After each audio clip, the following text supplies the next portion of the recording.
Hey, nerds! Season 2, Episode 3, House of the Dragon. I have to remind myself of where we are in the series so far. And we have a familiar face that's back again. I feel like he hasn't been here in for fucking ever. It's been like 2 weeks, man. Come on. Nice of you to join us. Thank you. Slacker. So. I'm trying to buy Welcome a house, back. man. Welcome back, David. Thank you. And congratulations on your pending home. I appreciate it. Yes, congratulations. You can't tell my closet is a lot more empty because we're in the middle of packing. But.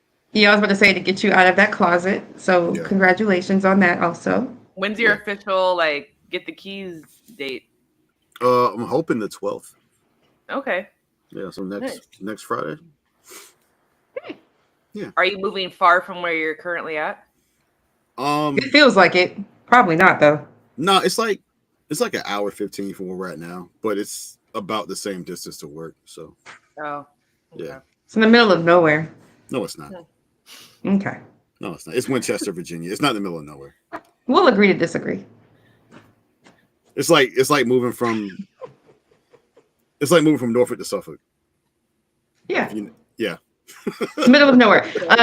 Fun fact, I was driving back from Suffolk on Saturday night and we were driving past this video house, like this adult video house, and they were listing all of the amenities that they had. You know, one of those was a viewing room, and your niece saw it and said, "Ew."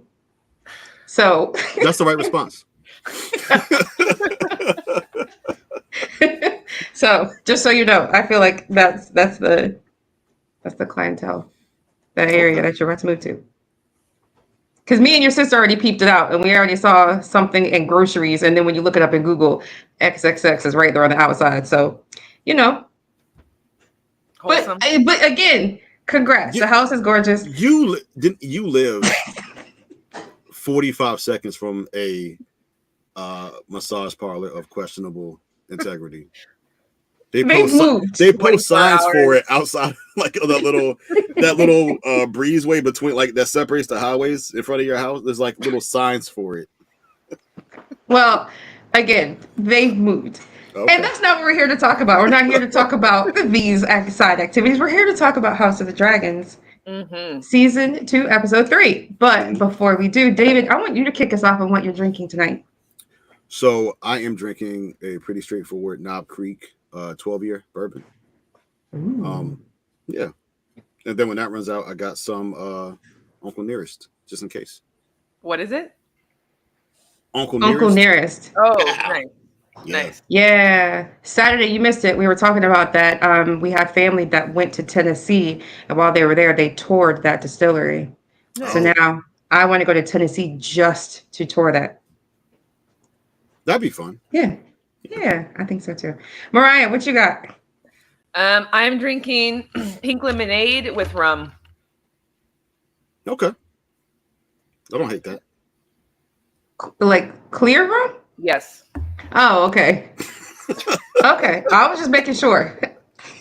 I just had to make sure. I have a Voodoo Ranger beer, Atomic Citrus Blood Orange Ale. I think I've talked about that before. The most exciting thing about this is my koozie. I'm drinking out of a Slurm koozie. Nice. So On repeat brand for the drink. episode. Yeah, repeat drink, new koozie. It is? No, it's not. I was joking. But I mean, you just Oh. so thank you. Sure. All right. Episode The Burning Mill. We start out with Brackenwood and Blackwood beef. I feel like we were fooled. Last week, everyone had me thinking that kid was who? Bloody Ben is what everybody was calling him. And then we come in and find out he is not Bloody Ben. Not unless getting stabbed in the neck makes you Bloody Ben. Well, he wasn't the one stabbed in the neck. The other guy was stabbed in the neck. He had to be stabbed in something. Everybody was dead. Well, no body, so he might not have been dead, but I just assume he's dead. Maybe he's Bloody Ben then. Maybe, Yeah. but maybe not. Maybe not. I don't know. Anyway, I didn't know that was a thing. Bloody Ben. Yeah. I didn't read Again, that, that's a- so. Oh, I didn't either. I was about to say that is completely a Shauna thing. I'm sure she Yeah. knows what Bloody Ben is. But everybody was going crazy over him, and everyone was fangirling hard, excited to see him. And then I don't know if I was like, dang, they got us. I don't know. I don't know. There was just a lot of bodies there. We find out it's just like a old time family beef, like Hatfield and McCoy type, just arguing forever to the point where nobody even remembers what they're arguing about, which pretty much is the tone of this entire series. It's getting to the point where this argument has gone on for so long that if you ask what the start of the argument was, anyone could point out one thing and it could be completely different from what the next person points out. So just family argument going back and forth. Yeah. My 2 cents, it started because Jaehaerys was a bitch about a whole lot of things. And towards the end of his life, he made some horrible decisions.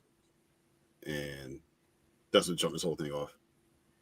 Jaehaerys the Conciliator? Right? Isn't that the name of the king that died? Viserys. It's all the same, man. Fuck these names. It's all the same thing. It's not. One starts with a V, one starts with a J? They're two totally different. Viserys, Jaehaerys. Do you hear yourself? I can't. You know what it is? In my mind, it's the spelling, not so much the sound. Because I was like, they're spelled completely different. They do sound alike. But yeah, no. So you're just blaming this whole thing on Viserys. Yeah, and heads up, I'm gonna do that a lot this episode because. Ooh, okay. No, I'm talking about like the name thing, not blaming him. Oh, I thought you were going to blame Viserys a lot. Nah. That was a choice. Okay. I'm gonna throw a lot of names at you. All right. Well, we move on to burying the twins. Rhaenys, Auntie is just like, look, I can tell this isn't Otto. These are the kids now. So it's a whole new group at the helm at this. Yeah. So at this point, we're dealing with a completely new, completely different type of war. There's no logic or reason that's going to be happening right now. And I don't know if this is the road we want to go down. So you might want to go try talking to your girl again before this gets really bad. Mm-hmm. Ray's like, she doesn't want to talk to me. I don't want to talk to her. At this point, we don't even, it's just, she can see that Rhaenys can see it's going to be a tit for tat type of thing. Like again, like the Blackwoods and the Blackwoods and Brackens. It's going to be tit for tat. So let's just try to dead it now before it goes too bad. Because again, with the people that are in charge right now, it's not going to be good. So she doesn't want to read a letter. She feels betrayed. She says, no, it is what it is. We're going to war. That's just what it is. So my thought on that is that poor man that is burying those twins, he needed either some help or another shovel. The amount of dirt that was being thrown on them per shovel pass was the smallest amount of dirt that I had ever seen.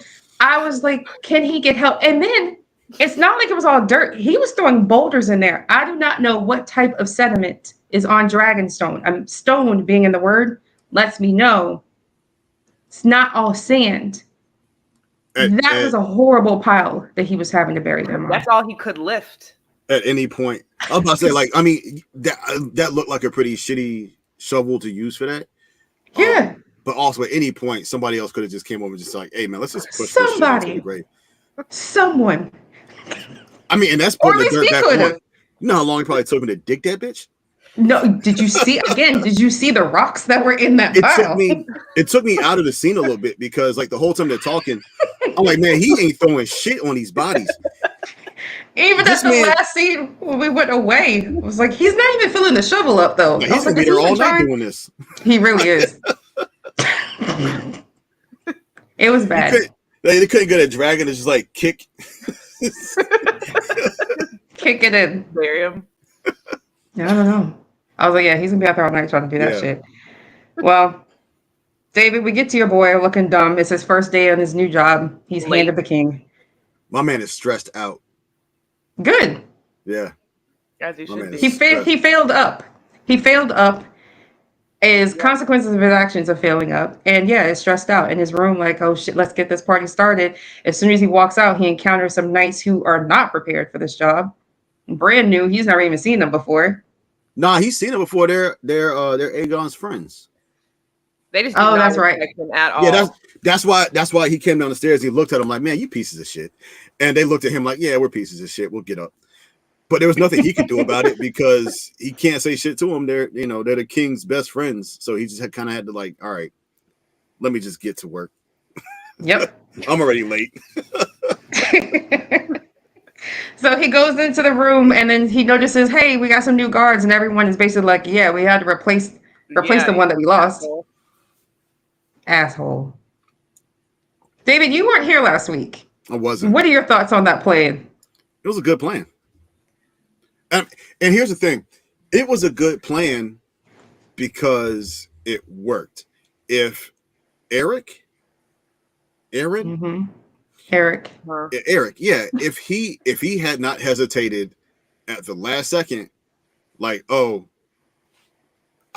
I'm gonna now I've done all of this to get from King's Landing onto the boat to Dragonstone, off of the boat into the castle, tricked everybody, got to the room, locked one door, came across, got the guard out of here, in the room, shut the door. It's me, her, someone of no consequence, and my sword. All I have to do is walk across the room and end this. War's over. But he hesitates because he doesn't want to do it. But Crispin was absolutely right. He was like, yo, get in there, do what you have to do, end this right now. Even if he doesn't make it back out of the castle, war's over because Rhaenyra is dead at that point. But he didn't follow through, and that's the whole reason it fell apart. It wasn't a bad plan. It was only a bad plan because at the very, very end, it did not work. I just don't think war is over would have been like the result. I think Daemon would have went with his dragons and just wrecked shit. Yeah. But at that point, when you're talking about allies, nobody's going to back Daemon. They already don't like him. They already don't trust him. They already think he's a douchebag. They saw Viserys basically shun him in front of the entire court when they named Rhaenyra his heir. So at that point, you've got your dragons, which are bigger, and your dragon riders, which are older and more experienced, and the totality of the kingdom behind you. That small council is going to fall apart without Rhaenyra there, and it's going to be Daemon with Bloodworm getting fucked up over King's Landing. The plan falls apart without her, because without her, they don't have a horse to back. So at worst case scenario, they join the Greens. Best case scenario, they just stay out of it. Yeah, I mean, I guess so. But it was a good plan. But I do, I do think that there would be some other like blood to spill. Daemon already got the blood and cheese, to kill the boy. I feel like there would have been some other like sneaky actions coming after that. It just wouldn't have ended peacefully. I don't think it ends peacefully. I just think that that's a death blow to A, her claim to the throne because she would have been dead, and B, the Targaryens' claim to the throne as a whole, because at that point, Aegon's on the throne. He is a Targaryen. And what do you do from there? Except back Daemon, which they're not going to do. There's no other option. So if you are any other house other than maybe the Starks, like I said, at best you just say, you know what, we're just going to see how this plays out and stay out of it. You don't get our army, but if you come out on top, we'll help you sort shit later. Bulletproof. Okay. Yeah. I bulletproof my ass. Anyway, we will move on. He comes up with another rash plan. Everyone around the table is basically putting on ideas that are going to take weeks to get together. By the time you get the men up, you ride out, you get, your support and everything like that to say, yes, we're going to back you. We're going to head to war. You're looking at 1 week, 2 weeks out before you can take action. Crispin is like, look, boom. I'm going to take some men that I know that are ready today. Mm-hmm. We're going to ride to Harrenhal. We're going to take the Riverlands, and then we're going to get this shit done within a week. Just give me a week and I'll be done. By the time you guys get set up, I'm on my way back home. Everyone around him was like, that is absolutely ridiculous. It's too fast. It's too brash. You cannot get that up in time. Aemon is like, I'm ready to go. That's fine. Aegon, too, is like, I'm ready to go. Yeah. Mm-hmm. Everyone at the table is very confused by this and basically tells him, you need to stay here. To which he says, I'm as fearsome as any of them. To which there's a very awkward silence in the room. Very awkward silence. They told him they told him so much in that silence. I mean, so much in that silence. And it's fun is you also miss I mean, again, I knew you weren't here last week, but last week made me like Otto a little bit and appreciate him a little bit. You miss him in this scene. He did a lot of coddling he knew how to talk to Aegon, to talk him down, that no one else in that room knows how to do. Aemon knows how to do it. Because Aemon looked at him and was like, look, you're so brave and we get that, but we got to have you here. Yeah. And that's when he was like, okay. So Aemon knows how to talk to him and talk him down. Otto knew how to talk to the Aegon who still had his son.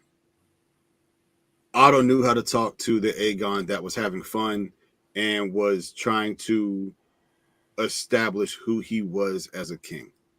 Once his son died, Otto did not know how to talk to him because who he was fundamentally changed. And who he turned into was somebody who was like, okay, it will cost me my life, but you will not say that I'm a bitch. You will not say that I did not go out there and get this lick back from my son. Mm-hmm. Otto didn't know how to handle that. Now, Aemon knows how to handle that. Crispin knows how to handle that. The black dude knew how to handle it at the table, but I think the rational people there didn't know how to navigate bloodlust, and it showed because every time he was like, "Yeah, fuck it, war. It's war then," and they were like, "Well, that's rash." He's like, "I don't fucking care." It killed and it's weird because he says it, and I'm like, how? In how many ways are you going to tell this man you need to cool out when he just buried his son? Yeah, nah. Otto's the best thing for Otto to do was get the fuck out of there before he ended up hanging out there with the rat catchers. Yeah. I see it. I feel like when you are the hand of three kings, there had to have been at some point, some time that you had to talk a king down from bloodlust. Like Aegon can't have been the first king that he's ever had a run-in with like that, where I need to know how to talk to him. He did a good job of separating grandson from king, I think. To when I know we talked last week about Tywin. Tywin didn't. Joffrey was his grandson. He was not a king to him. Yeah. Aegon, I feel like he knows how to talk to Aegon the king.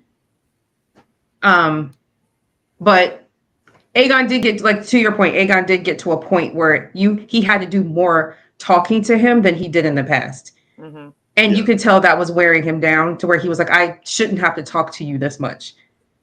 And Otto wanted to pull the strings as much as possible. And Aegon no longer was following Otto as he had been up to that point. Yeah. Because, I mean, like, when they were sitting there talking with the sheep herders and the blacksmiths and everything, and Otto was like, look, we can't give you your shit back. And Aegon's like, it got to a point where Aegon's like, okay, at this point, he is just trying to directly speak for me, and I need to stop this. And then everything happens with his son. He's like, okay, if being king means I can't do what I want to do, then I'm gonna force the issue because I am king and nobody here can tell me what to do. And so he starts surrounding himself with yes men, and that's where everything kind of goes off the ledge on the Green's end, because he finds Larry. He doesn't have anybody to tell him no. Yeah, he separates from his mom. He starts listening to Aemon more. Yep.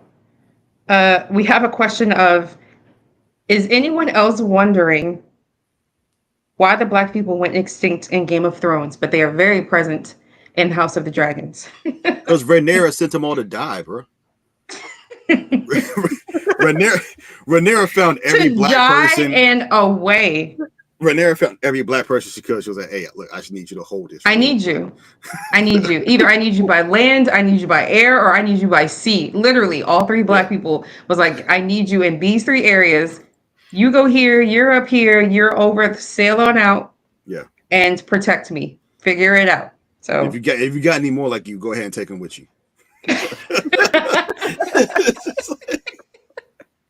You got any more like you. We're back to Mariah's favorite person, the Voodoo Queen. Rhaenyra is thanking her. She's like, look, I let you free. You came back to save my life. I need to repay you. How can I repay you? And she says, you know, what's it worth to you? And basically what it was worth to her was a seat in her court. Mm-hmm. So that's what she wants. Yeah. And I don't know. She just notices that sea smoke is often also very bloodlusty. So war is a common. Then we get to Rhaena and Ray. This is the second time that Ray has told a child that they should go off and have someone remember their promise to her, which I'm like, it didn't work out the first time. And we're going to take 2 on this. Take her kiss of Pentos, be the mother to them that I cannot. So she already knows. Ray feels like she already knows where this is going and that she's not going to come back, or she's not going to be able to be a mom to these kids. Yeah. She's not going to be around. Mm-hmm. So be the mother to them that I cannot. Mm-hmm. I'll say in that moment, I thought she was saying was dumb as shit. I was like, no, you can be that mom right now. You can stop. You can stop right now. You can say, hey, y'all, I lost one kid. I don't want to lose the other ones. We can work this shit out. My son marries your whatever, your daughter marries my whatever. We can end this right now. And I'm reminded and we'll get to it, but I'm reminded at the end of the episode why she can't do that. Okay. And so in the moment, I'm like, you fucking idiot. You can obviously be a good mom here. But she's thinking big picture, and if she genuinely believes what was painted for her, then I kind of get it. Yeah. And then we get Rhaena upset because Baela gets to stay and she gets to go. Mm-hmm. And basically it comes down to the fact that she can't ride a dragon, so she's no use to them in war. Yeah. So she's going away with the babies. Yeah. To be a wet nurse or a nursemaid. And last week you asked where I would want to be. Yes, Mariah, I asked for it. Yes, Mariah. Yes, David, that it's pretty much what she was going off to be. Yeah. Mariah, what were you saying? Last week you asked where I would want to be when this is all going down. It's with her off and hiding with the kids. In Pentos? You just want to go into hiding? Mm-hmm. Yeah. Okay. I was wondering why she was getting upset by it too. When you saw what happened with those 2 group of men. Yeah. Fighting over people they don't even know. Yeah, and again, she can't ride a dragon, so it's like, what are you? If war does come, what are you going to do? They never asked her though, like, hey, what can you do? Like, are you smart? Are you articulate? Are you a diplomat? Can I send you to do? Is there anything you can do to help other than get the fuck out of here? Well, I mean, it's a pretty insignificant scene, so we'll skip over it. But there's somebody else who doesn't really want her talents either, and that is her grandfather. He is not happy that it is coming down to her to be an heir to his. Where is he at? The Stepstones. Mm-hmm. What is he at? Yeah, he was like, yeah, that's my choice for an heir. You know, and his quote was, "We must hope to see our way forward in time." Yeah. Because I think his thing was he doesn't want his heir to be a woman. I think that's where he was getting with that. Mm-hmm. Like we can try again, have another boy, and that'll fix it. I thought he said that about his grandson too, though. I can't remember which one. Not Luke. One of the other kids. Was it Joffrey? He don't want that white baby. You say. Well, no, he liked Luke. He loved Luke as his heir.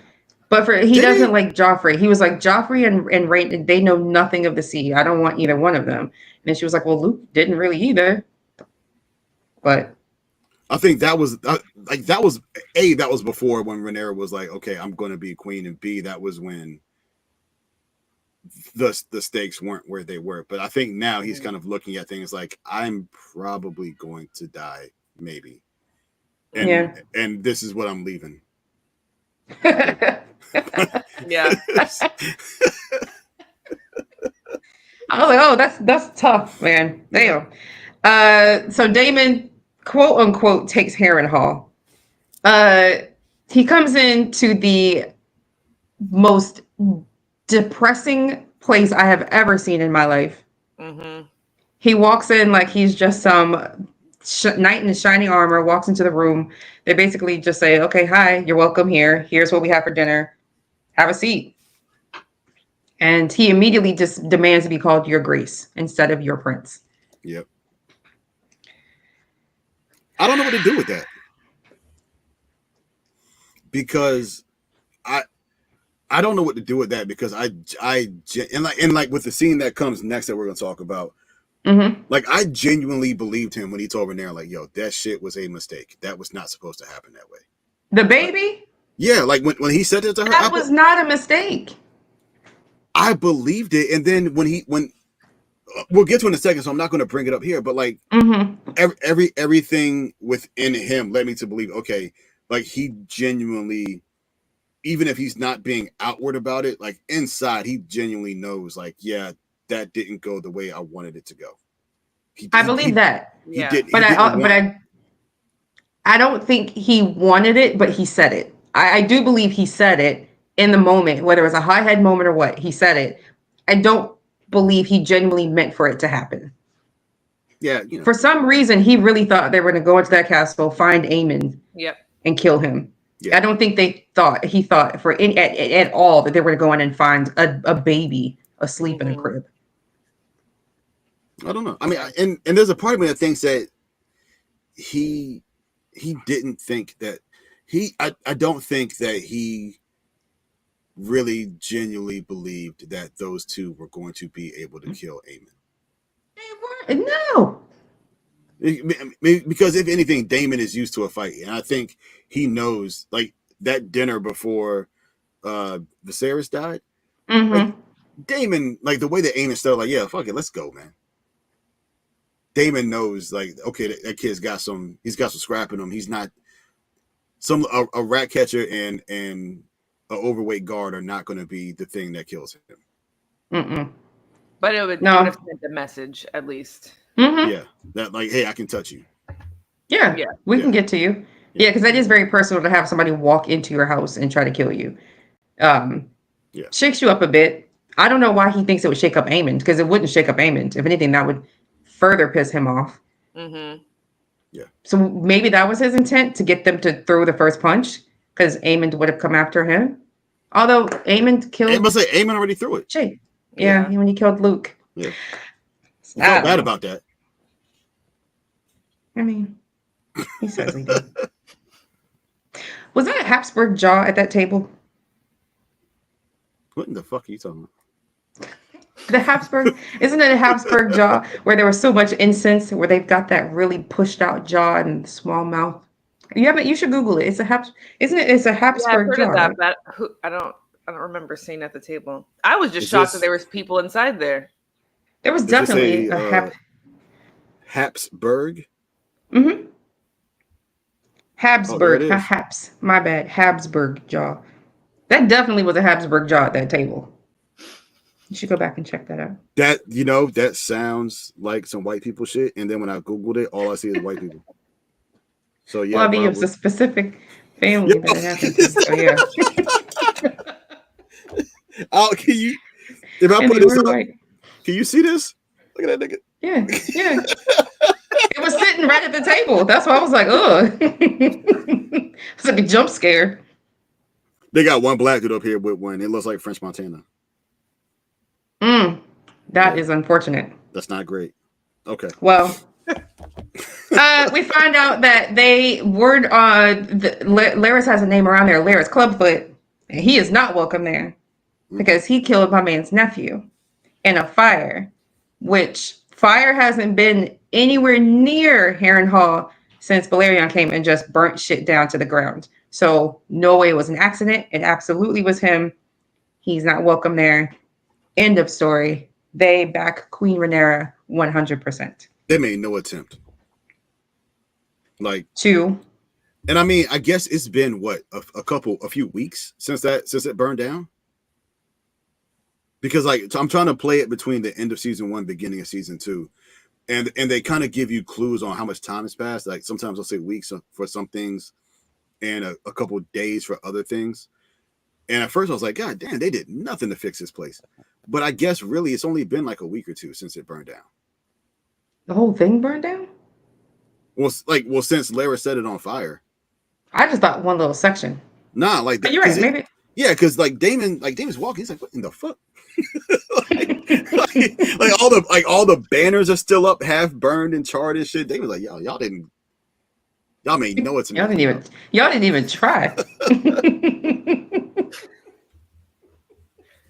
But you get creepy vibes while he is walking around, like, what the fuck? So not even about the decor, but just the general eerie feeling that he got walking around there. It was a what the fuck moment.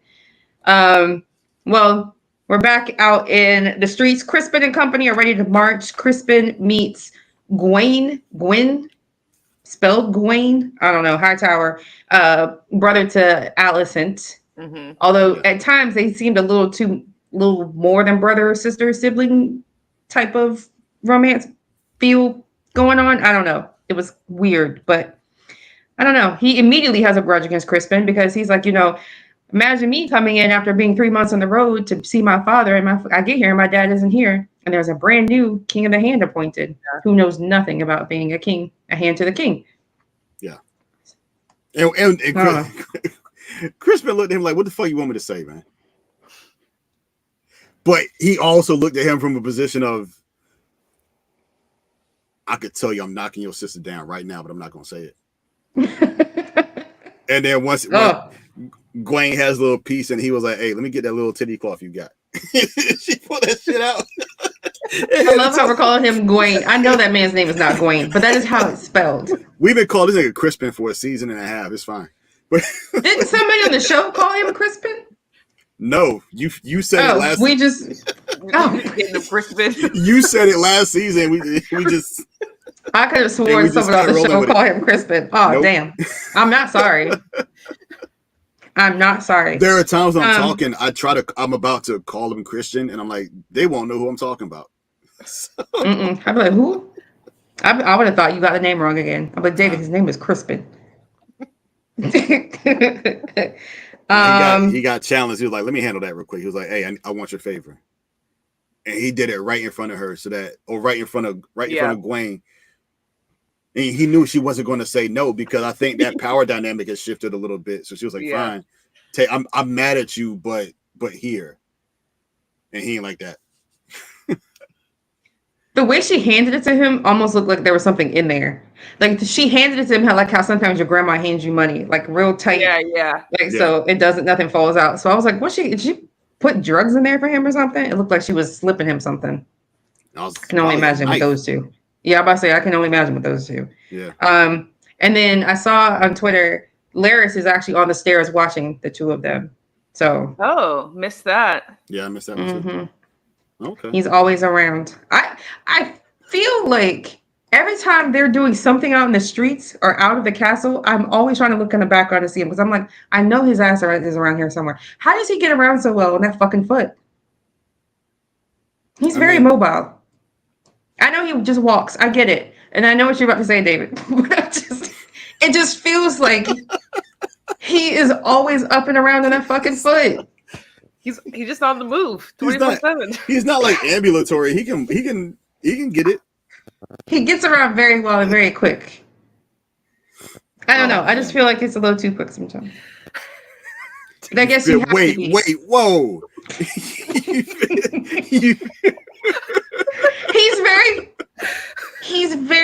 He's just around a lot. He's everywhere all at once. You feel like it's a little too quick.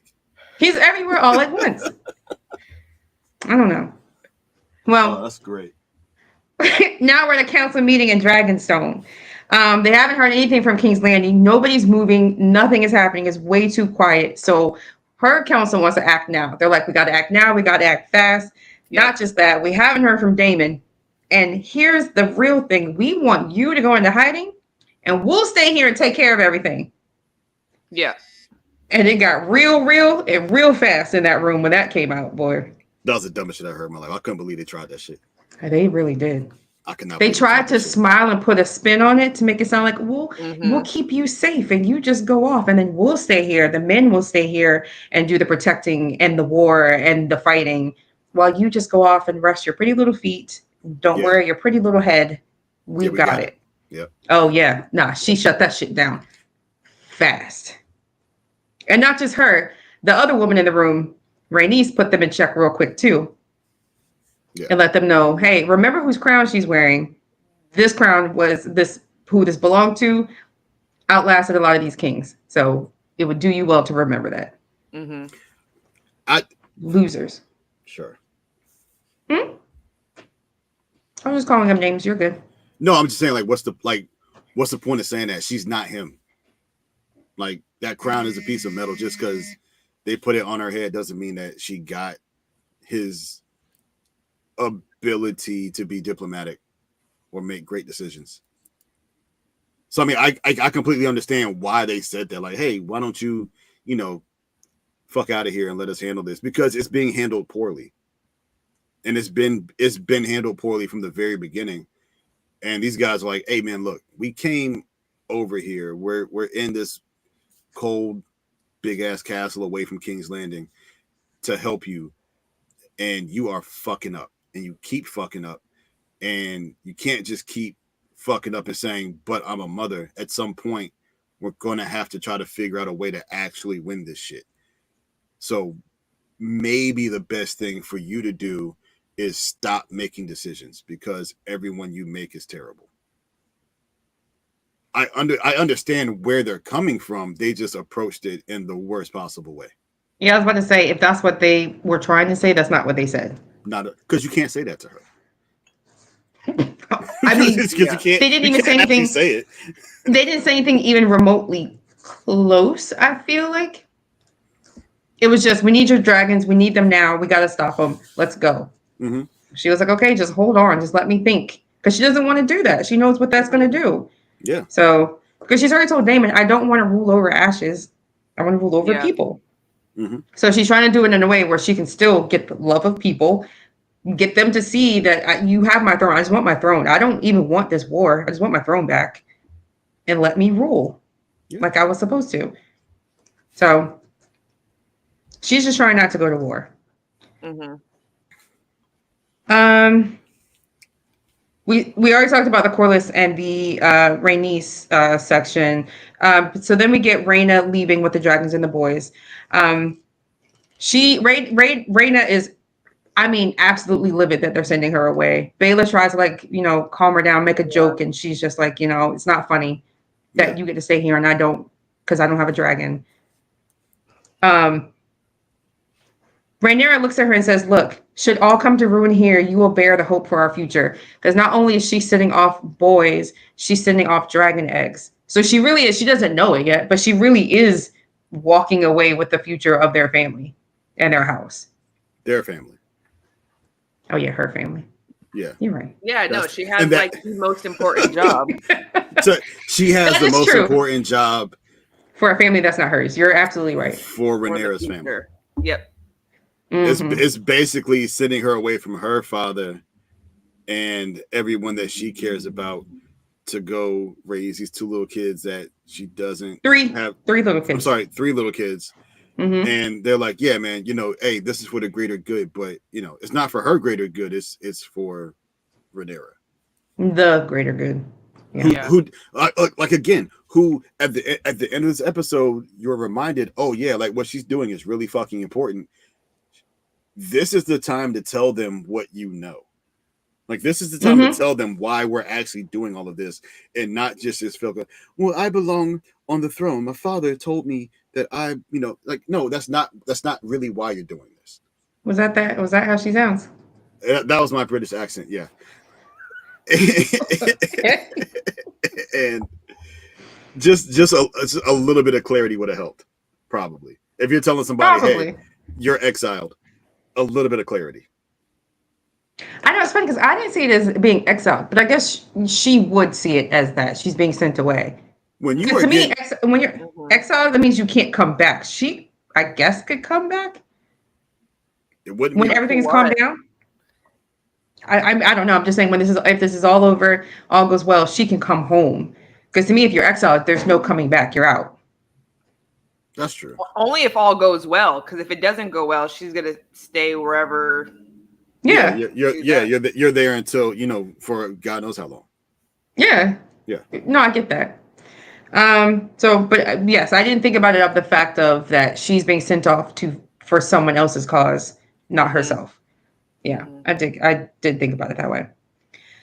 Helena and Alicent. This was what's the word I want to say? Like, it didn't go as it was in the book. So far, it hasn't gone. In the book, after they murdered her baby, she goes fucking bananas, loses it, and kills herself, throws herself out of the window. In this one, she's perfectly fine, doesn't go crazy at all. She actually is she's like, it happens every day. Shit, kids die all the time. Yeah. Mm-hmm. I think she's trying to rationalize how she feels, or trying to make herself more grounded, because she's trying to rationalize her grief. I still think she goes out that window, and I think it happens because she ends up not being able to actually rationalize this. Because she seems like kind of stoic and like, what right do I have to grieve like this? But it's because she's grieving like that. She's trying to convince herself like my pain is no more important than anybody else's, but I think it's just going to get to a point where it's too much. Yeah. Her mom feels the same as you do, David. Her mom is like, no, you can grieve. And she's just like, wouldn't do anything. There's no point to it. And again, like you said, I don't have any more right to grieve than anybody else, especially when I was out in that funeral procession and seeing the small folk. They have way more reasons to grieve than I do. They're not really grieving, so I shouldn't grieve. The second part of it is her mother starts to talk to her and she looks at her and says, I forgive you. And Alicent says, what? And she goes, I forgive you. And Alicent takes a very deep breath. And at the time, I was like, oh, she's forgiving Alicent for what she saw. When I did some reading online, again, Helena has been talking in the future just about the whole time that we've known her. Yeah. Mm-hmm. So when she's saying, I forgive you, it's for something that you're about to do. It's not for something you've already done. Yeah. Mm-hmm. So Alicent thinks, oh my gosh, yes, my conscience is clear. She forgives me. I'm good. Alicent didn't even focus on that no more. Alicent is past that. Yeah. So she's about to do something that we haven't seen yet, that she's just like, for whatever it is that you're about to do. And that shit must be huge if she's like, I forgive you. I forgive you. Crazy. That's your girl though, David, right? Yeah. I mean,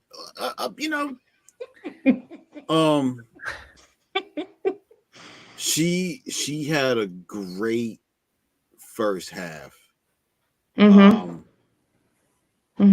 She's not having a great second half. Mm-mm. She's not. No. And you've moved on to. Well, I guess there's going to be 4 seasons of this. So she had a great first quarter. She's not having a great second quarter. Okay. All right. So we go back to Aegon and the boys. Aegon is wearing his suit of armor from Aegon the Conqueror. He's got the name. You might as well share the armor. He has decided. His boys have hyped him up. He's going off to war. They're about to take him down the dragon pit. He's about to get on that dragon and ride out in style. Meet up with Crispin on the battle trail. Larys catches wind of this and comes inside and is like, absolutely not.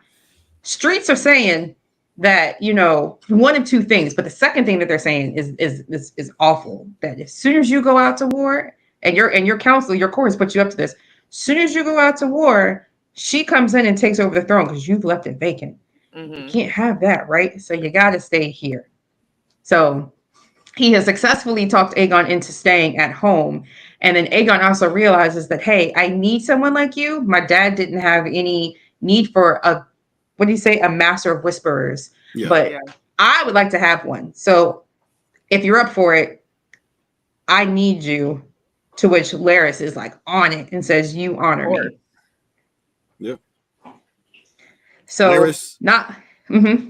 No, I'll say Larys knows how to talk to the part of him that's alive right now. Yeah. Mm-hmm. Like I said, there was a part of him that Otto could reason with. That part of him died when his son died, and whatever's there now, Larys knows how to speak to it. So when he was like, "Yeah, man, look, this isn't even about you being weak or anything else. This is about the second you leave, they're gonna fucking stab you. They're gonna get you out of here.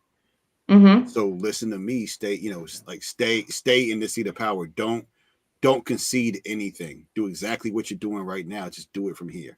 Mm-hmm. Yep. Yeah. Yes, it's unfortunate, but And it works. it does. The second half of that whole thing was that we find out that one of his boys has a friend who hasn't laid with the woman yet. And they're like, look, we're going to take him out in the town. You with us? And Aegon is like, you all pledged chastity when you put on that armor. And they all just start laughing. And he's just very stone-faced, like, no, I'm serious. You are supposed to be chaste. But again, then, awkward silence. Yeah.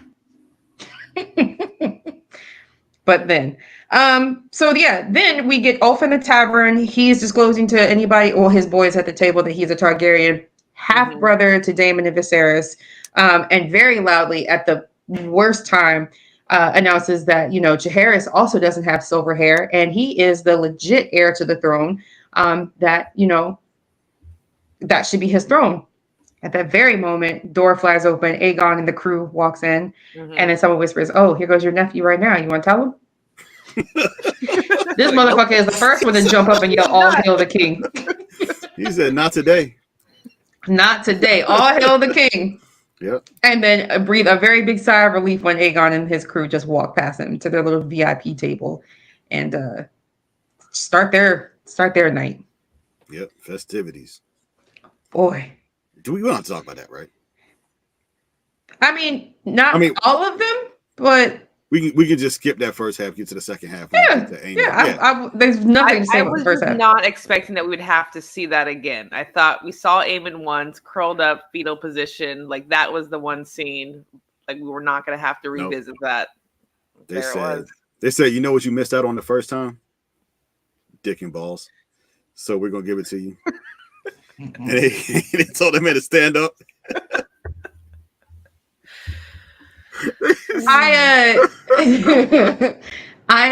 So the first time we saw it was a very, I guess, like, again, I hate this word, a very tender moment where he's laying with her. He's very just comfortable. The second time we see it from that. Huh? You said I hate that word. You said tender. Tender. I don't know. It's just so weird. When you put it in that context, it's a very tender moment. I'm like, oh God, get out of here. Anyway, and this one, it's the same scene, but just different because immediately he gets bullied. The way he stands up and turns and looks at everybody and walks out of the room, he's gonna get his get back. But I don't know if everybody in the room knows that. Like, there's no way that those men are going to make it to the end of the season. I feel like Aemon's gonna kill them. Either he's gonna kill them or he's gonna have them killed. Nah, I think he's good. You don't think so? No. Because not only when he walks away, we saw his bad eye when he walked away. That's the side they were focused on. Mm-hmm. It's like, you know, like his two-faced side, that was the evil side. I think if Aemon was going to do something, he would have done it right there. I think that him standing up, especially him standing up, disrespecting her, and then walk, because you could. They could call her whatever they wanted to call her. We saw what she was to him in the last episode. Mm-hmm. Like she's not just an object to him. She is a source of counsel in his life. She's a really convoluted mother figure in his life, and she's very important to him. But more important is how he's perceived by his brother, I think. And so when his brother busted in with everybody and they're laughing and everything at his expense, he's kind of got a choice there to say, okay, I know I could kill every single one of you right now, probably. Butt naked, probably with that other guy's dick. But I'm not going to do that. What I will do is concede tear her down and then leave and let y'all have your way with her to prove that I'm one of you. I'm, you know, like she really doesn't mean anything.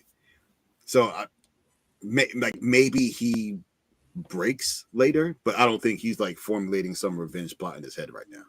I think he just wants to be accepted by them. Which is weird because his brother is always so hard on him. Mm-hmm. Like in the way that he makes it seem like everyone else is hard on him, Aegon is hard on him in that way. Like he takes so much anger out on everybody else. It's like, you did this to me, or you've said this to me. Aegon has actually done those things to him where other people haven't. Yeah. Mm-hmm. So I don't know. And it's funny that you said that he could have killed him. Like the first thought in my head was like the Equalizer, where he's just in the room counting all the different ways. What do you start his watch? Start his watch and then just start counting, and then that's how many different ways he can kill somebody. He was like, table, torch, 27-inch dick. As soon as you said that, I was like, oh, he was looking around that room like the Equalizer. I'm gonna go out of order just a little bit with the next scene to put two things together. But so skip one real quick to go to Crispin and Gwaine. Which again, I really wish I could remember how to say that man's name because it just is what it is at this point. Mm-hmm. Gwaine and his boys are like, we're not sleeping on the ground and in the woods. We're gonna go off to an inn. Mm-hmm. Crispin comes running up behind him, all fast and furious, and it's like, look, get your ass back here. While Gwaine is talking, he looks up in the sky. He notices, oh shit, we've been seen. Yeah, the sun kind of disappeared for a second.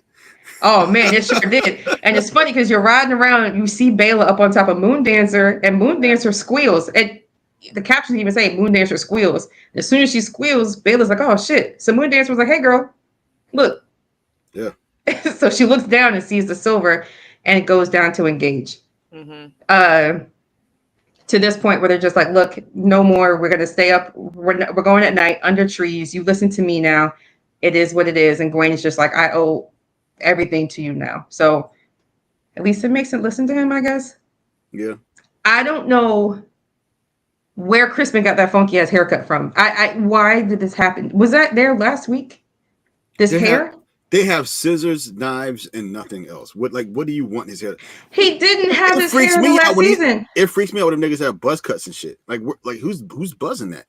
In the picture you sent in the group chat before this, he had I will give him the nice in the middle part with the slick in the long. That was an acceptable look. I like that look on him.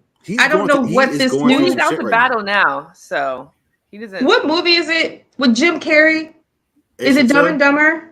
No. Who's Dumb and Dumber? Is it Dumb and Dumber where he has that little haircut and it stops like right there? Yeah. That's the haircut he has. I hate it. Why didn't she burn the woods down, man? I don't know. What is the fucking point of a dragon if it isn't? Because Rhaena said not to, or Rhaenyra she told did, her not she to. Did. Then why did she dog bob him?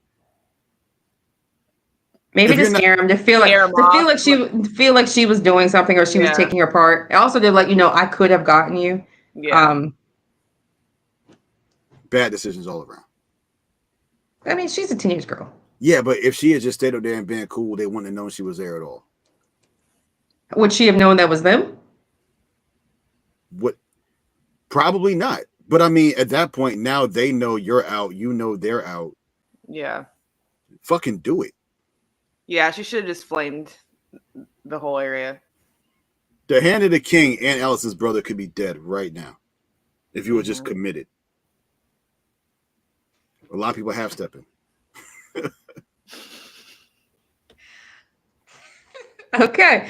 Well, Ray is in a room. I'm assuming with Luke's stuff in like a little treasure chest that she's looking through. I guess that's what that was. I don't know what that was. That was my assumption. But in there, she sees a letter from Alicent and then decides, has some thoughts, sits down and reads it, goes back to court. Baela comes back and says, hey, I saw Crispin. The court is like, yeah, she's right. The ravens are flying around. That's what they're saying. So her court at this point is like, look, they're out. We need to start moving. They're on the move. We can't just be sitting here anymore. And she knows what's going to happen if she does. She takes a look at Rhaenys, and Rhaenys is just looking at her, and just Rhaenyra is like, look, I just need to make one more Dutch, because as soon as we move, war starts. And I have to know that I did everything that I could do to stop this before we get to that point. Mm-hmm. Yeah. To which David is like, no, you should have moved. You should have moved. Yeah. Okay. Well, I'm just checking in. Mariah, do you think at this point she needs to move or go to Alicent? Like in the Choose Your Own Adventure book, where are you going? I mean, for them to see Crispin and them out, I mean, it's just like it's on. I mean, the war's already started. Yeah, and so if what you're saying is I have to go and make one last ditch effort to appeal to Alicent, for what? Alicent's not queen. Yeah. Alicent and Rhaenyra almost, I would say, more than anybody before this fracture understood how broken Alicent's relationship was with her children already. Mm-hmm. And now that child is king. And you like what did she think she was going to be able to do? Just say, hey, can you just go ahead and tell him to give up the throne? Mm-hmm. Or worse, hey, can you kill him so that he can give up the throne? Like, what was the? I don't know what the end game was there. They know Otto is no longer the hand. Like that is. I mean, there's no one else that's gonna make any rash decisions at this point. Mm-hmm. Okay. I was just wondering. I don't think there's a right answer or a wrong answer. I was just wondering. Be like, what would you do? I think there's a wrong answer. And the wrong answer. And the wrong answer is to win. What Rhaenyra did. There's a wrong answer. I'm sorry. You're right. We're back to Daemon and Harrenhal, and this place is fucking haunted. Daemon has 2 swords in there, and then somebody's trying to get in. He opens the door, and nobody's there. Mm. He walks around the corner. He hears some humming. Walks into a room. It's Baby Ray holding the baby that he had murdered. She's sewing the head back on, and she says, "Always coming and going, aren't you? And I have to clean up afterwards." Yeah. And he's crying. Because he didn't want that kid to die. And I think he feels the guilt of that. And I think that, especially coming from a younger Rhaenyra that he actually loved and felt that kind of wonder with, to hear that from her was what got him. You know, man. And that scene got fucked up for me. I hate Twitter sometimes. I was like, I saw exactly 3 posts. I saw a post saying, "Hey guys, be careful. There are spoilers for House of the Dragon out here right now. People are assholes." I said, "Okay, cool." I slid down 2 more posts. I was like, nobody I follow would do some shit like that. And then who was it? Fucking Screen Time, like one of the bigger like nerd, just threw it out there. And I'm like, what the fuck is wrong with y'all? Like, why would you take that? Because it wasn't Monday. It was like 1:30 Sunday afternoon. Nobody has seen this episode yet. Mm-hmm. Why would you ruin that? Like, and then when I saw the scene, I was like, oh shit, that's great. Probably would have hit way different had I not known she was going to be in this fucking episode. Yeah. It's funny. I didn't know, and it didn't hit for me. I knew there was going to be a cameo. So I saw it, and even after that scene, I was like, when are we getting the big cameo that everybody was like telling me to stay off the internet for, right? So then we're at the tree. He's looking around. Homegirl comes up behind him. I didn't recognize that it was the girl from the beginning in the room. I didn't know who it was. I thought it was, what's that witch's name? Melisandre? I thought it was her. No, but that's who I thought it was. Because when you see the girl's face at first, we saw someone tall with like dark hair. So I said, oh, that's the cameo. That's her. And then when I saw it wasn't her, I said, well, shit, is the tree the cameo? Because the tree is from Game of Thrones. So I was thoroughly confused. I was saying it out loud sounds crazy. But I was crazy. Like, it did not dawn on me until I think maybe after the episode that she was the cameo. I thought I was waiting for somebody like outside of this world to come in and be the cameo. Not this world, but you know what I mean. Like, I was happy because Game of Thrones years later in Game of Thrones. Game of Thrones, they said cameo. Fucking Ed Sheeran was showing up. So yeah. Or somebody. Again, I saw the tree. I said, maybe this is it. That was not it. The tree. I got excited when I saw the tree, though. But, you know, Damon heard some very scary words of that tree. Homegirl showed up, looked at him, and said, "You will die in this place," and walked off. Mm-hmm. Oof. He's having a hard night. He is. Mm-hmm. I don't know what to say about that other than, He's having a hard night. Yeah, he's having a tough one. And is Harrenhal cursed? Yeah. It is. Because so many people have died there. Damn. Yeah.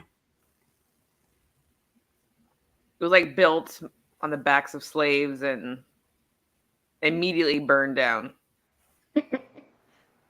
Fuck. That's crazy. Yeah. So Rhaenyra, you know, she's trying to do her last ditch effort. She's like, I need to go see Alicent. Who else but my voodoo queen can help me get into the Red Keep? She goes up to her, probably one of my favorite scenes in the episode, and says, "What do you know the movements of Alicent?" And she takes a second, she looks down, she thinks, and she's like, "What are we talking? Are you talking hostage? Are you trying to kill her? Like, what do you want?" And Alicent is like, no, I just want to talk to her. And she was like, "It's easier to kill her." "Sure, you don't want to kill her?" So basically, look, I need to get in there. Messages aren't going to work. I can't just send a raven to her. She's not going to believe that. I need face-to-face to see her. So she helps set it up. She's like, I know one place she goes where there's no eyes on her and nobody with her when she goes to pray. So we're off to see the queen. Ray puts on a nun, and probably one of my favorite tweets out of this episode was that she looked like Whoopi Goldberg from Sister Act walking into the town to go talk to Alicent. She starts out by saying, like, look, you and I both know that fighting is only for blood and glory. It's all between men for blood and glory, or you don't want this, I don't want this. How can we uncover a path to peace? They kind of start going for tit for tat. Alicent's like, look, you killed my grandson. And Ray is like, look, you killed my son and took my throne. So let's not do that. We can't do that. How can we change this? And Alicent's like, look, your dad changed his mind. There was no your throne. It was given away. Yep. He said Aegon's name. So Ray's like, well, then fine. Tell me what it was like. What was his last night like? Did he say my name? What happened? Mm-hmm. And Alicent proceeds to tell her what happened, and she's reciting the Song of Ice and Fire, which Ray immediately recognizes and tells her, this is not about Aegon, your son, asshole. It's about Aegon the Conqueror. It's a story he's been telling me forever about Aegon the Conqueror. Alicent is so fucking... She starts stuttering. Immediately has to pull herself together, but you can see the wheels spinning in her head. She knows she fucked up. Yep. Yeah. And then Ray is like, look, we got to stop it. And Alicent is like, look, we can't. My dad isn't here. Crispin is already on the move. You already know what Aemond is and what he can do. I can't stop this. I can't. It is what it is. It's too late. Mm-hmm. And then Ray, the last shot we have of her is her looking into the flames, and the look on her face lets you finally realize that she realizes, yeah, it's too late. We got to go. She could have figured all that shit out back at the house. She could have figured all that shit out from home. She needed closure. Yeah, she needed it. I don't know if you... She needed closure. She needed to know. She needed to go into this... To go into this war the way she needed to go into this war, knowing what the outcome is about to be, she needed to know she did everything she could. So... Song of Ice and Fire is pretty much a prophecy that a Targaryen has to be on the throne when the Night King comes. Mm-hmm. A Targaryen is on the throne right now. I don't know where to go from there. But I think with her hearing Alicent tell her that, that this is not like for her getting that confirmation that what he said was not about Aegon, that what Viserys was telling was just the story, is like now her fuel to be like, oh fuck this. And that's my thing, because the story didn't specify Rhaenyra, it just specified a Targaryen. But Alicent was using that as a claim to say, this isn't Rhaenyra's throne, this is Aegon's throne. But Rhaenyra is using it as a claim to say, it's my throne. She's saying it's my throne because her father was saying it's her throne. Yeah. Right. No, but she's in my head, and honestly, I just changed perspective in like the last 15 seconds. Because oh my God. Like this whole time, I'm like, yeah, you know what? She's doing the right thing, because she genuinely believes that she has to be on that throne, because her line has to succeed for when the Night King comes, because they're the only ones that can stop him. Okay, great. But then I'm thinking about it now. I'm like, well, fuck it. A Targaryen's already on the throne. A white-haired Targaryen with the scariest fucking dragon in the kingdom is on the throne right now. Well, the story was about Aegon the Conqueror, and Alicent just heard Aegon and just assumed it was about her own son. And that's why Rhaenyra is like, no, this is not about, like, you totally just heard Aegon and thought this was about your own son, but this is not what it's about. My father already said that I was heir to the throne. So now having Alicent say it, it's like, but I mean, from Alicent's perspective, and we had a question I'm gonna answer super quick. Somebody asked, how did no one recognize Rhaenyra's face? It's Superman syndrome. Nobody expected her to just be walking around King's Landing dressed as a Silent Sister. Nobody expected that whatsoever. I think Masari even said it. She was like, you'd be surprised that, like, if you are walking around and you don't have any attention to yourself, you're just plain clothes, no one's gonna pay you any mind. Yeah. Mm-hmm. Nobody. And even you look at it like, yeah, you look like Rhaenyra, but how many of those motherfuckers really know what Rhaenyra looks like?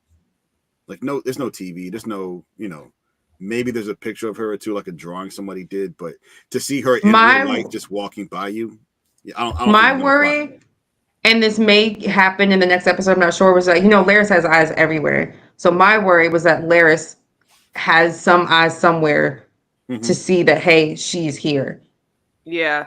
Mm-hmm. The fact that he had somebody catch blood so quickly before he even left town with that head, I was like, oh shit, she's brave going back in there, because he's got eyes everywhere.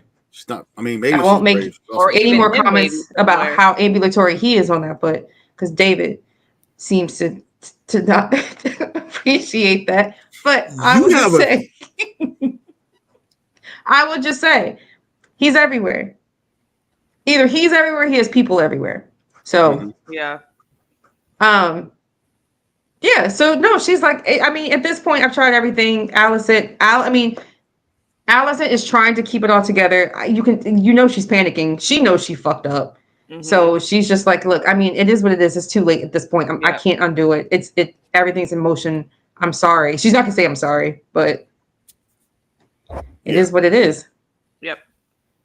So we're off to war. Yep. Damn. We get to see like the two sides as rulers. So Viserys choosing Rey to be a ruler because he always believed she would reunite the kingdom. Her being on the throne would unite. I mean, Aegon didn't do a terrible job. He's a terrible person. He didn't do a terrible job at first. But we're seeing two different rulers where Rhaenyra is trying to just be diplomatic and do everything she can to keep everything together, even when things are falling apart. She might be acting slowly, but she's trying to see it from all angles before she acts. Aegon is just like, act. Nothing to reason with.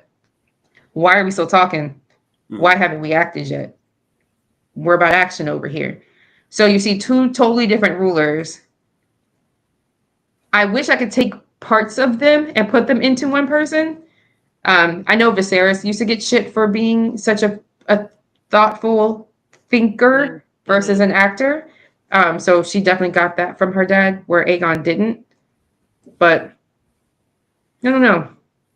But it was really Aegon up to this point. Like, I mean, up until his son being killed, I mean, this is all new, like, that we're seeing of him, and this side that maybe he didn't really know he had, or maybe it wasn't going to come out so soon. But, you know, up to this point, he's kind of just gone along with what Otto has said and has tried to give money to the small folk and, like, you know, try to be a good person, I guess, or a good king. Yeah. We use the small folk a lot. We can just say townspeople. That's what they say. That's what they call. I know, and it's crazy. Well, I guess we can say townspeople. The townsfolk. It's like this episode. That was the end of the episode, right? Like the two of them. Yeah. Rain looking into that fire. This episode ended, and I stood up and I was like, "This is." And quick spoiler: if you don't know really what's coming, I'll give it like a cool 4 seconds for you to just stop listening right now. All right, cool. That's 4 seconds. Mm-hmm. Doesn't go well for anybody. No. Everybody does. Yeah. Boy. And it's all just like, and it was something I noticed last season. And I kept reminding myself of that because like we were legitimately taking sides, and we're doing it again this season. And I'm just like, there are no sides here. This is a story about how Rhaenyra is a shit mother and ruler and makes horrible decisions. This is also a story about how Alicent is a shit mother and confidant to the king and makes horrible decisions. It's a story about how Aegon is irrational and makes bad decisions, how Daemon is selfish and makes bad decisions. Rhaenys makes bad choices. Corlys makes bad. Everybody. Nobody makes good decisions here. There's no right or wrong because everybody does the absolute worst thing they could possibly do. And if it could go but you still want it to go differently. Right. Like as you're watching it, actively knowing that there's only one way this ends because they've already stamped it in Game of Thrones. You still want it to go differently. And that's amazing story writing. And I think that's why I like this show so much, because I hate prequels. I didn't even want to watch this show. When we said we were going to do this, I was like, I don't even want to fucking watch House of the Dragon because I dislike prequels because they're already pre-staged. But they do such a good job with this that even when you know the ending, you still catch yourself like maybe it'll go different. And I don't know the science behind that, like what they do to get you to kind of rewire your brain for an hour and think that maybe this will work out differently. But then at every turn, like when they were sitting there and Alicent was talking about the prince that was promised, and Rhaenyra was like, "Oh, you're talking about the Song of Ice and Fire." Why the fuck didn't Viserys tell anybody else about that? Why are Targaryens keeping that so close to the chest? If you want to rule a kingdom, maybe tell everybody that there's a monster in the north and we're the only ones that can protect you with our dragons. Maybe that's what unifies the realm as a whole, to say, oh yeah, let's all work together because there's some wild shit on the other side of this. And we know there's wild shit on the other side of this because we send people to defend this gigantic wall of ice that was built with magic. So we know it's there. It's, you know, it's a bunch of people making bad choices that you don't want them to make. And it's insane that it's this good. I think what we said this in season 1 is that one thing that draws me to the show that I like is I didn't read the books, but everything from the book was from hearsay from the narrative of Mushroom was his name, right? Mm-hmm. I think it was Mushroom. So a lot of it is hearsay. Like, for example, with Daemon, we think we know what happens with Daemon, but there's no body. So Daemon might still be alive, or he might have made it out somehow. In the book, the prince, the Corlys and Rhaenys' son was murdered. In the show, he wasn't murdered. Someone else was murdered. We think it was him, and we know he's still out there. So there are different events that have happened that we think are canon in the book that we can kind of get a different view of it because we're seeing it live as it's happening and not hearsay or through the history books. One other thing real quick, and I'll come back to that thought. You were talking about Team Green or Team Black. It's funny, someone was interviewing Reese, who plays Otto, and he was like, are you Team Green or Team Black? Which most of the other actors in the show will pick the side that they're on, right? And they'll talk about the other side. He was like, both sides are genocidal, crazy war criminals. So I think we should enjoy just seeing how they all die. Yeah. Yeah. I was like, okay, when you put it that way. And then there was another interview where George R.R. Martin was kind of asked, should you, like, I thought about with the Bloody Ben thing, how everyone would just knew that was him and it wasn't him. Helena's going to go crazy. She hasn't gone crazy yet. To your point, there's still time. It hasn't happened yet. There are things that are being changed from the book.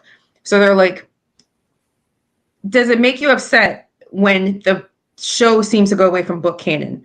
Like, should it be book canon or is there TV show canon? Like, which one should we be following? And he started going off on this, Gone with the Wind kind of example. But basically it was, do you believe the book or the show when it comes to fiction? And, you think about it and he's like, it's a trick question. You don't believe either because it hasn't happened. It's not real. Yeah. So it doesn't matter if you're thinking book canon or TV show canon.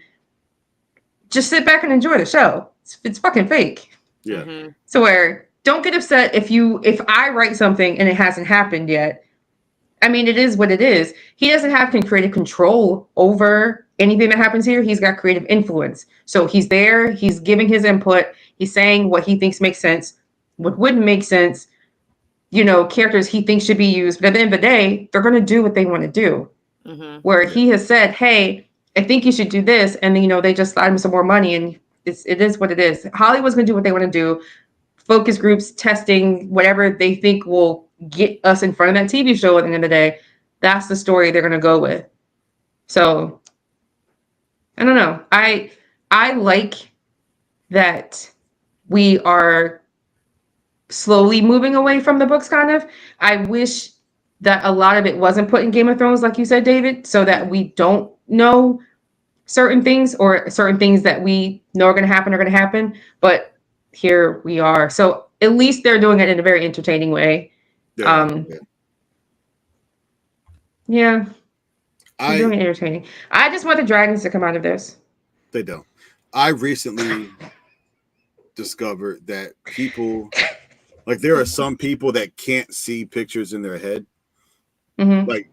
Like I can close my eyes and I can see my TV. Like, I can see my monitor. I can see you. I can see Mariah. Yes. And there are people who can't do that. And I didn't know those people existed. So maybe those are the people that are like, what is in the book has to be on the screen because I can't see the book in my head. God hates me, like I'm cursed. And all I can see is what it happens when my eyes are open. So for them, I understand it. Mm-hmm. But if you're one of those people that has a I don't know the word for it, but you can actually play things out in your head and see them. Yeah, why the fuck do you care? This is just a new story for you. Enjoy the new story.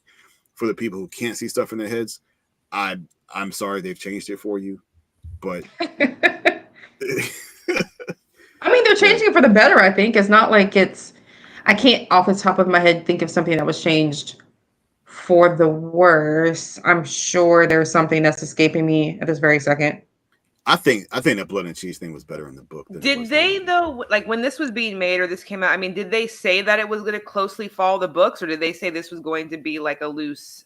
No, they said this is what happened.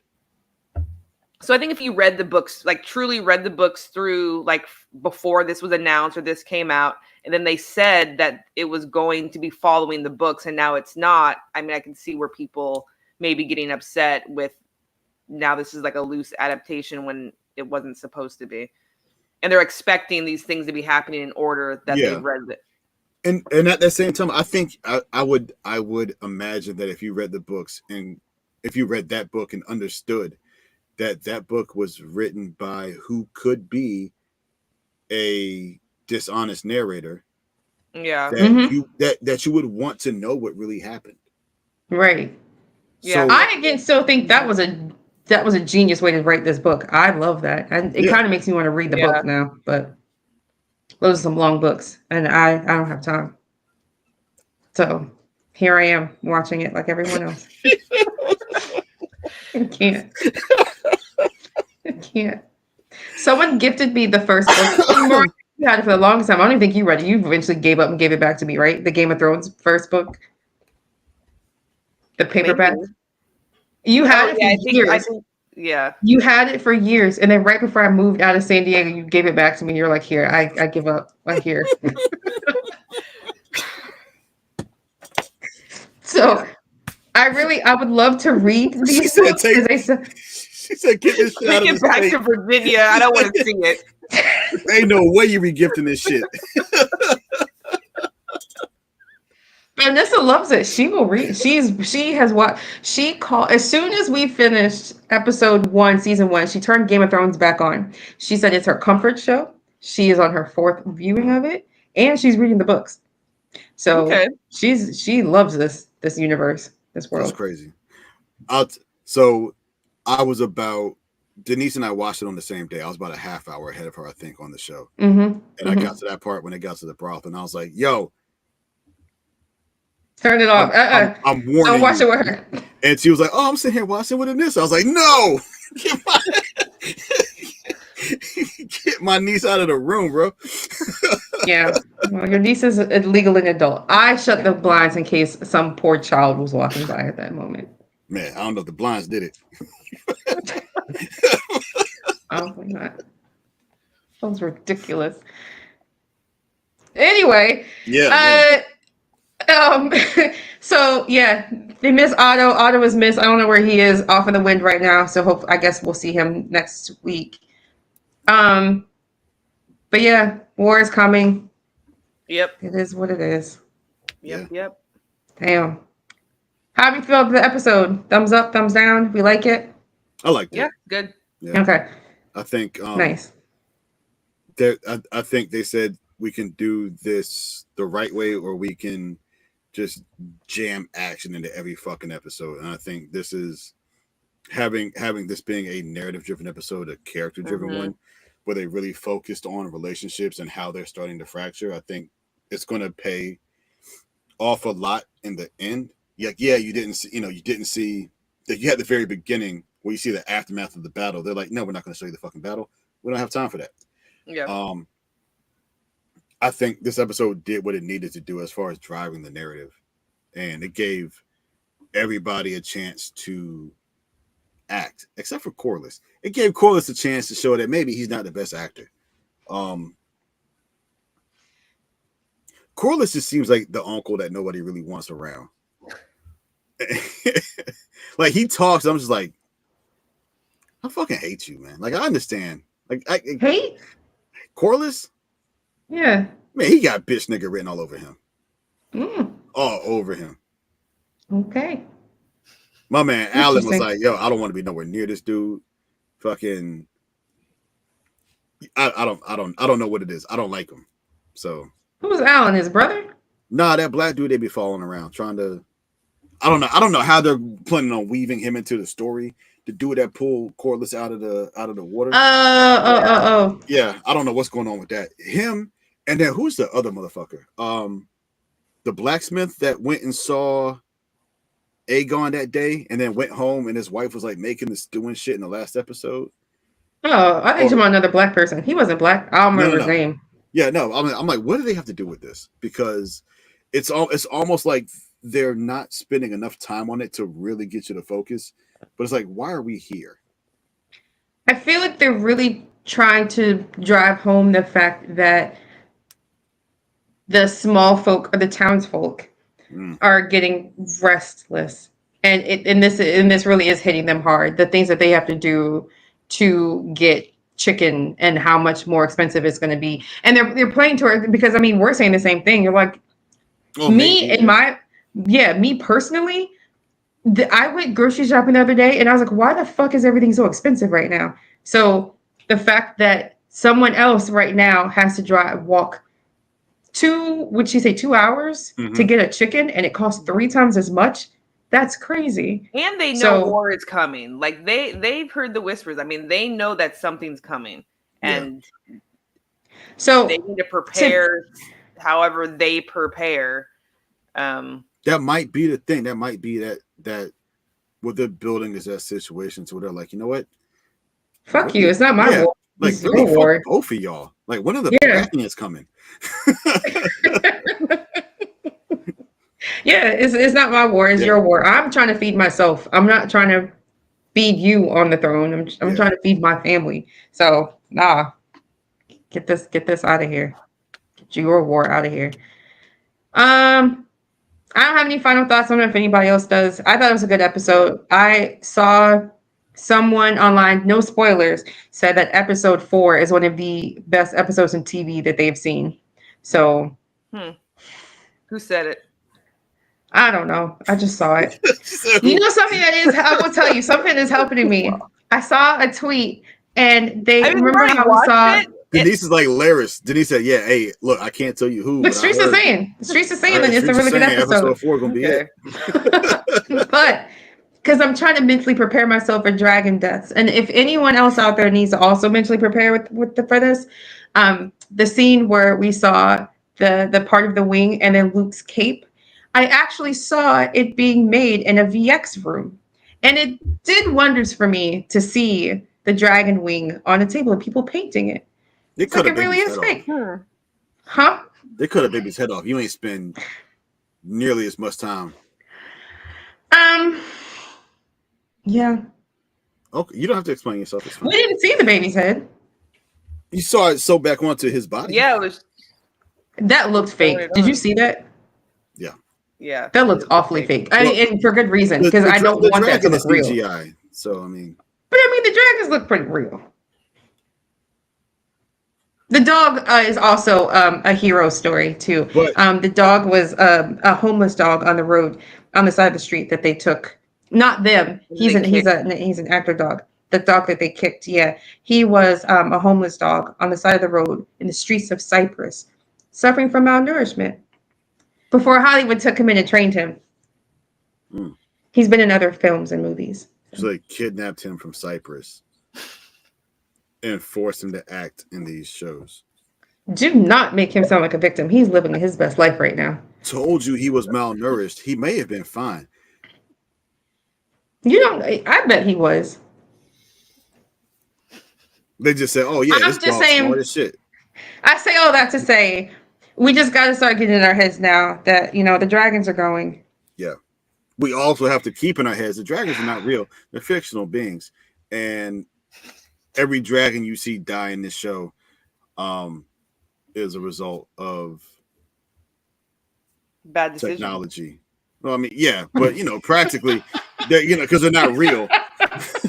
Like, so someone made them on a much better laptop than I own. That's all I'm. You don't have to be sad about it. All right, I will keep that in mind. You're gonna cry. CGI made on a $2,000 laptop. You're gonna CGI. cry. I probably will. Yeah. Tear up. I don't know if I'll cry. A tear might, I might well up a little bit. You think you could do that on a $2,000 laptop? A dragon? Make a dragon? Nah, not make a fucking dragon. Make a dragon like that. Do you know how? So logging in just now, I went to go click a new tab and open up, and for 5 minutes, I was trying to find my Gmail logo, not realizing that for some reason my default browser was set to Yahoo, and that fucked me all up. It's 2004. So exactly, I have no idea how Yahoo even got to be my default browser. So can I make a a dragon on a laptop? No, because for a second I couldn't figure out how to switch. How Yahoo even got on my computer and then switch it back over to Gmail. No, can't do that. Cannot. I wish I could. I would love to be able to. Oh no. I'd make dragons all over the place. Anyway, so that's season 3, episode 2. I don't even know how many more episodes. Episode 3. Yeah. Season 2. to episode 3. Yep. I don't know where that came from. I apologize. I don't know how many more episodes we have left. Mariah, is there 8 or 10 this season? I think there's 8. Dang. I need there to be 8. I can't. But I'm not really sure. I mean, I'm thinking of The Boys. I think The Boys is 8. So we're halfway through that too. You're halfway through that. Yeah, I've been watching every Thursday. Yeah, they jumped the shark on that one. Man. I didn't even know they came out on Thursdays. Mm-hmm. Oh, another story. More, but yeah. All right. Mariah, want to take us home? Yeah. Oh, well, first of all, so we like Riverside's made it super easy to live stream now. So I've been kind of like keeping track in the background. So thank you to the 69 people that are watching us on Twitter right now. We really appreciate you for joining us. There are several people on YouTube, a couple on Twitch, Facebook. So we really appreciate you tuning in and staying with us and watching us through. So please make sure that you find us on like Spotify or Apple or anywhere that you watch podcasts and like us so that way you can listen to this as well. And follow us. Yeah, follow us on Twitter, follow us on YouTube, Twitch, Facebook, Instagram, TikTok, wherever you're watching this. Make sure you follow us because we are recording every Tuesday for this. And then we record a bunch of other stuff. Comic-Con's coming up. And we share a lot of things about that as well. And then once the summer's over with and all these shows are done, we like to take suggestions. So if you're watching a show or you're watching a thing, even something as old as Ghost Rider, you want us to take it back, we can watch something old. Absolutely not. I'll tell you right Absolutely the fuck not. You can. So we can't afford to lose fans. But if you ask me to watch Ghost Rider, well, we watch. I don't even. Why did you even suggest that, Brian? That was like salt in the wound. I don't even know why you even said that. Why? Because we already talked about it. I'm just saying, if you want us to watch an old, late 2000s movie, like we've already wasted many hours doing on the other stuff that we've watched. Suggested. This is personal. Do you like Ghost Rider? Do you want to do Ghost Rider? It. If you want to do Ghost Rider, I'll do Ghost Rider. We already did Ghost Rider. So you know what I'm thinking? I thought you were talking about Ghost Writer. Like, you remember the show? It was a fucking ghost. It took over the pen. Things like Ghost Rider, the show we've already watched. No clue what you're talking about. I know you're talking about Ghost Rider. It's crazy that I had that reaction about that show and y'all were talking about the movie. I'm sorry. Yes. I was wondering. Thanks. I don't want to watch Ghost Rider. Follow us. I was like, I gotta watch this motherfucker solve mysteries. I have no clue what you're talking about. You know what popped up in my mind? No, we're not talking about that. What popped in my mind for some strange reason was Wishbone. I was like, when you were like something about writing it. Didn't he always start like with a typewriter? He did. Yeah. So when you started talking about that, I thought I went to Wishbone. Nah, he would like possess a pen or something. He would like help him solve mysteries. It was nuts. That is crazy. That's a TV show? It's a TV show. We gotta get out of here, man. Okay. I'm gonna go look it up. Until next time. Thank you. Thanks for tuning in. Bye.